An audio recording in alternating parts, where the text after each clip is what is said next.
Here from Clemson Sports News here at the CSN studios. We are all in with CSN, sponsored by Ingles. Low prices, love the savings. Gotta love Ingles. Benson Ford and Oakwood Tractor. Guys, we took Monday Labor Day off with good reason. After that game Saturday, we had to look things over again, check things out. Went back and rewatched the game last night and got some thoughts on that. We'll talk about that. Just released an article this afternoon on Clemson Sports News. Stop by to check that out. It kind of summarizes where we are right now. Windshield mentality. Yeah, look forward. This is a wake-up call. It wasn't a season ender. So just, kind of everybody take a look at that one and tell me what you think, okay? That one we just released today. And again, I think that's where we're at right now. We're at that point. Just move on to the next game. Long season. This was never a season-defining game from the start. I said that way into before the season started. That this for either team, that this game was just a measuring stick to where they are, and that's kind of what we got here was a measuring stick. So, with that being said, lots of things to talk about from the game on Saturday. My initial thoughts as they closed out the game was, questions on play calling. Quarterback play. I tell you, the defense did exactly what I thought they would do, even more so.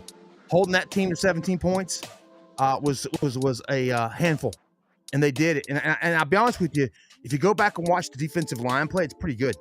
Watch Peter Woods and some of the stuff he does, and the way he sheds blocks. I put a post up on our Facebook page today, getting a lot of replies and a lot of looks. Go check it out. It's a video, breaks down a couple plays where you see Peter Woods just shredding blocks. Going back to that footage from the summer we posted, showing him working out with his hands.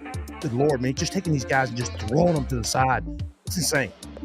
Peter Woods is going to work himself into it might be the number one overall pick if he keeps this kind of stuff up. Because what he did against that offensive line. Imagine what he's going to do to this offensive line coming up this weekend. He's going to shred right through people. And so Peter Woods is someone that really flashed big. So does Sammy Brown on the defensive side. And guess what? Peter Woods eating up double teams, lets Sammy free up to go be Sammy Brown. And that's what you saw.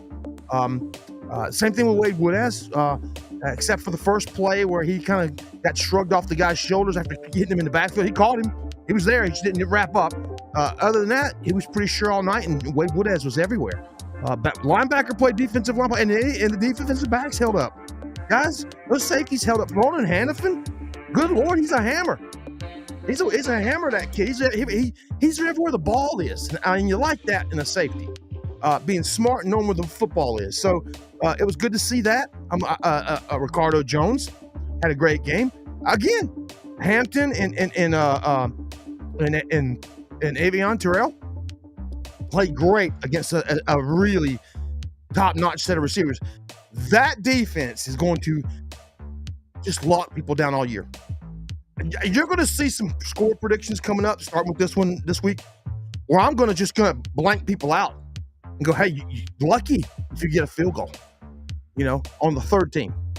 And that's what's going to happen this weekend, I think, with the Troy game. You're going to see the Detroit might score on the third, fourth team. They might get lucky and pull some trick racing, because this is what's going to happen on Saturday. You're going to see a team pull the playbook out and just dump it onto the field first quarter. They've got to get some sort of momentum going, or they know they're not going to have any. And that's how teams like that come in and win in situations like this. And this team's come to Death Valley in the past. And Clemson won with a 6-point win, just a few years ago during one of those championship seasons, as a matter of fact. So this is a team that can go places and win. They've went to LSU and won. In 2019, I think it was, they went there and won a game. So just keep your eye out for this game this weekend. Again, I don't think it's going to be close. But I didn't think this weekend was going to be as close as it was, or nor did I think the outcome was going to be what it was. So there you go. Again, we're just here to analyze. We can't prognosticate the future. No one does, but we try to give it our best shot with what we got to work with. But hey, quarterback play this weekend. Cade made some bad decisions. He just I think he was speeding himself up. And I tell you something I didn't like. I didn't like the offense going to the huddle so frequently and eating clock like they're playing game management stuff. I think Cade flourishes when he's in the fast tempo. If you go back that second half of Texas, what was going on? They were tempoing. It takes his decision-making process away and lets him go off of instinct. And that's what you want to do with a quarterback in college. You want him going off of his instincts. That's why you run all those reps and rep. It's muscle memory. Same thing with the brain. So I mean, I go back and I look where games he's been successful. It's been in tempo situations. Anytime you slow this team down away from what it's built for, I think that's a mistake. And I think that's what happened Saturday. And then there's the run game. I don't care if it works or not, doesn't work. You don't just completely abandon it to where the defense on the other side, second half of the game goes, okay, they're not going to run the football. So let's just pin our ears back and go after these guys. And that's where all the blitzes came from. You had no way to keep them honest. Again, I hope that the lessons were learned. I'm sure they were.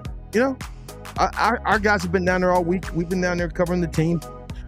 Everybody's fine. They've got the windshield mentality. That's the article I wrote today. That's what's going on down there. Everybody's looking forward, not backward, out of the rear view. Because guess what? You might see this LSU team again later this year. This team is still trending towards greatness if they keep their eyes on the prize. They ran into a buzzsaw. They ran into a really well-coached and really well-prepared team. I tell you, LSU's roster is loaded. They went from what they had already there, and they recruited at a very high level. That blend of transfer talent they brought in on that defense helped them out. That Virginia Tech transfer at safety was a big ball.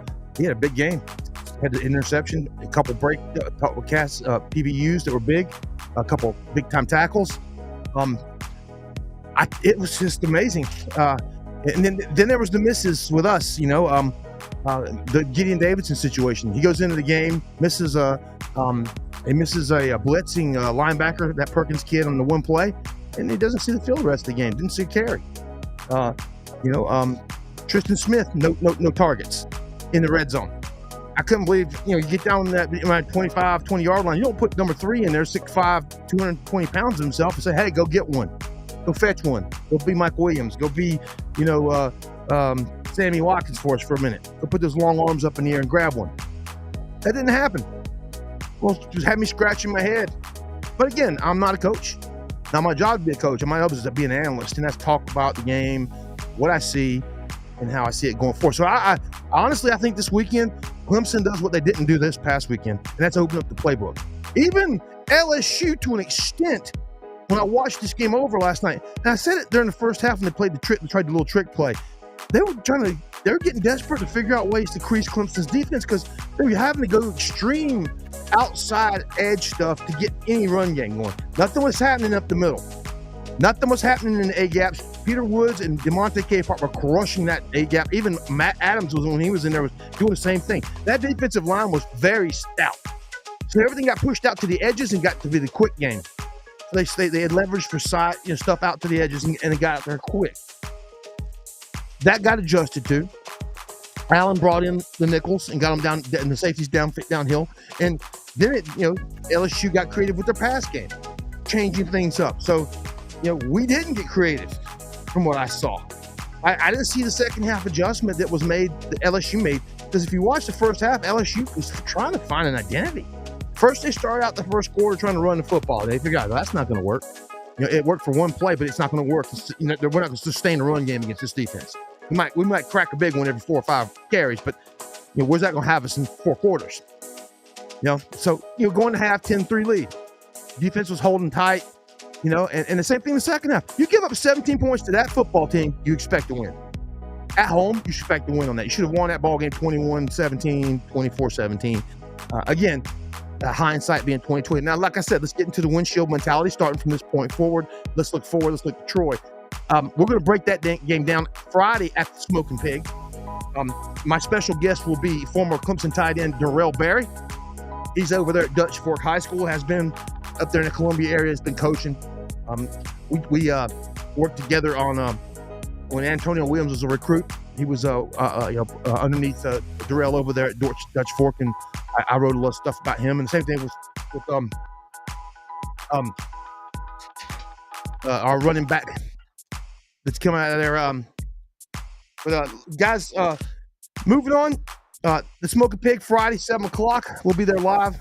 Special guest, Darrell Berry. Plenty of other sponsors will step up. It's just like last week, man. Last week was great. Ricky Sapp was on, and if you didn't watch the show, you can go back and watch it. It's on our feed. It was funny. And great stuff with Ricky and his foundation, his children's books. We talked to Miss Catherine from over at the Denver Downs Farms. And she's got her own children's book that she did for the Tigers. You can find it all over Clemson Land. And then we had guys from Stop Auto, Kiwi Financial Group. Joey Martin was our co-host from JW Martin Real Estate. And, of course, Morris, folks over there at the barbecue at Smoking Pig. Wow. Went home with a plate full of brisket and barbecue pork and some their yeast rolls. And, man, sat there Friday night just grinning ear to ear, watching my dogs look at me as I lick my fingers as I pulled those pork sides off those ribs, man. Woo, man. And good to know I'm gonna be back there Friday night getting another plate full. So, yeah, that's what I do. I come home on Friday after it's pig, and I become a pig, and it's well worth it. Believe me, y'all. Great stuff, great people, man, and just a good time out there, man.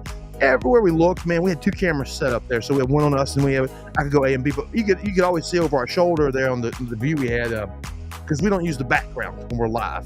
We use the actual venue where we're at as the background to help them. And you could see the courtyard was full of people out there, playing games, just being social and playing putt and all kinds of cool stuff, man, waiting to get inside and eat. And a lot of orange out there, a couple of LSU fans here and there. But, yeah, man, it was a good time. We'll be back out there Friday night, and we'll break down this Troy game in full. We'll get my prediction, score, all that stuff. Guy, you're pretty sure you know where I'm going to go with the prediction with the win-loss, but I'll give you the score and the breakdown. Me and Darrell will go over all that stuff. We'll be talking about all kinds of cool stuff coming up. But, yeah, we'll break that game down in total. But until then, guys, we'll see you again. All In with CSN on Friday from the Smoking Pig.